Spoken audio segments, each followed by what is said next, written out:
Condition pacers lined up for tonight's second race to kick off the 50-cent Pick 5. A field of 7. They're on gate. And they're off. HTH Lynn Roy flashing good early speed. Brunhilde got a bit steppy down at the inside. Rosie Kitt is also leaving for good position as they make their way into that opening turn. And Rosie Kitt. Trevor Smith will move on up to take over the early lead from HTH Lynn Roy. Giveaway racing in second. Sheehan still floating wide with the Peach Babe, and she is marching up on the outside midway around that opening turn. Brunhilde came out of the fourth spot in front of Art's Imagination, who is fifth. Two clear of Hoosier Frankie, the trailer in my feelings, as they move past the opening quarter in just 29 and 3. So a reasonable tempo as the field makes their way up the backstretch, and we have an early tussle. Rosie Kitt down at the inside has given the cold shoulder to Peach Babe, who continues caught wide on the outside in second.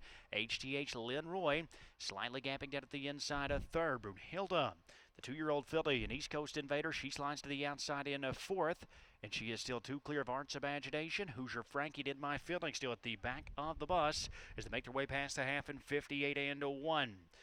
And they race out of the far turn. It's Rosie Kitt and Peach Babe. They continue to do battle up top. HTH Lynn Roy is at a nice trip down at the inside for Chrysler. Still third with 3/8 to go. Brunhilde is up on the outside of fourth with the 3.5 lengths to make up.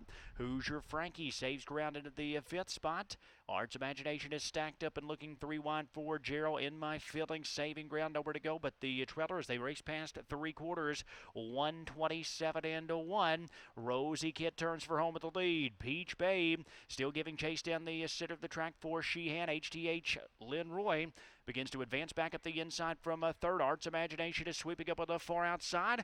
Mid-stretch now, less than an eighth to go. Rosie Kitt still holding the lead from HTH Lynn Roy down the center. Hoosier Frankie is now produced for Prior. It's Hoosier Frankie, and Hoosier Frankie is going to pull off the upset here at 7-1. Photo 4 place between Rosie Kitt and HTH Lynn Roy. Art's Imagination was fourth, 156 and 1.